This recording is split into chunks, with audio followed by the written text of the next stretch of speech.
They say some stories don't need a dramatic ending. No fireworks, no heartbreak, no grand finale. Just a quiet memory left untouched, like a cup of tea gone cold. This is one of those stories. There's a teacup on the third shelf of my kitchen, chipped slightly on the rim. Blue flowers, faded now with time. It hasn't been used in 7 years. And yet, I dust it every Sunday. I make sure the chip doesn't worsen, and I never place anything else in its space.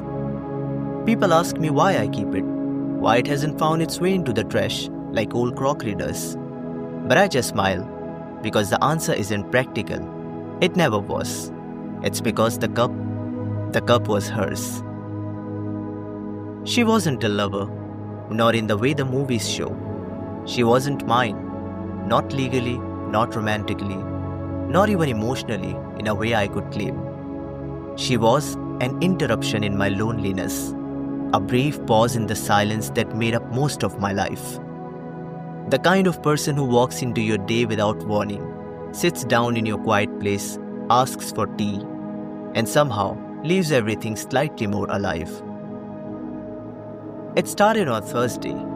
I remember because the shop was nearly empty, and the rain had that soft rhythm, the kind that doesn't hurry you. She walked in, umbrella dripping, a bag of books hugged to her chest, and asked, "Do you have anything warm?"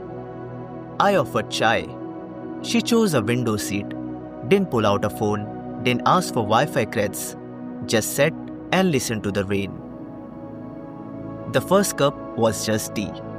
The second cup, the next time, was silence shared.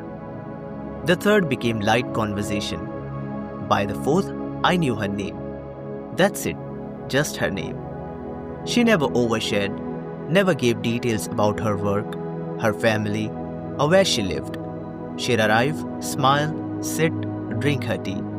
And every time she asked for the same blue cup, that chipped one with the fading flowers. I don't even remember when I started saving it just for her. It just happened.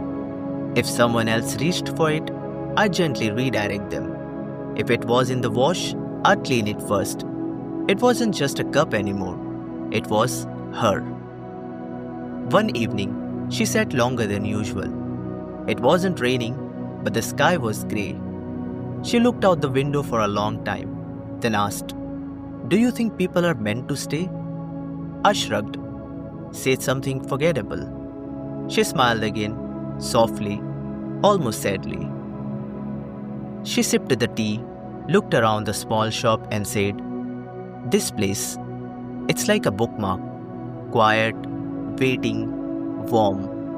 Then she stood up, left a tip folded into a triangle, and said, "Thank you for always remembering the cup." I nodded, didn't know what else to say.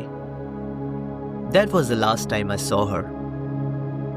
No goodbye, no explanation, no trail to follow. Just a cold window, a lukewarm cup, and a silence that felt heavier than usual. I waited 1 week, 2, 3. Then came the point where I stopped checking the door every time it opened, where I stopped hoping the bell above the entrance would ring for her again. But I never touched her cup.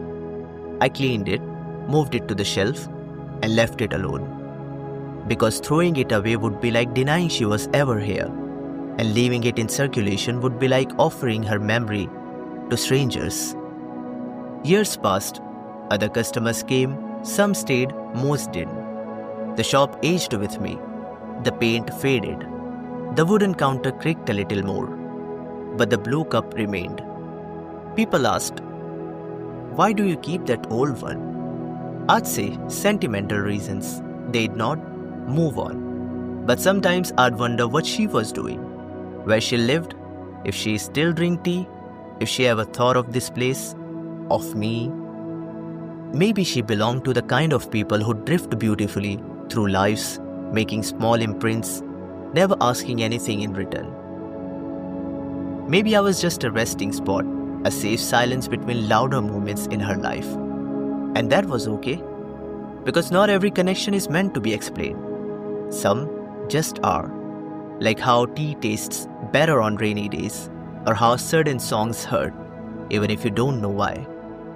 Sometimes, in the quieter evenings, when the shop is almost empty and the sky is heavy with monsoon weight, I take the blue cup off the shelf, not to drink from it, just to hold it.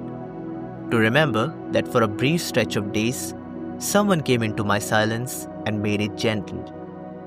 Maybe she's married now, or maybe she lives alone with too many books. Maybe she doesn't drink chai anymore.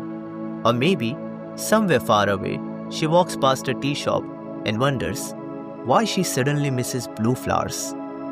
I'll never know, and that's okay. Because the thing is, some stories don't need closure. They don't need confessions or chapters.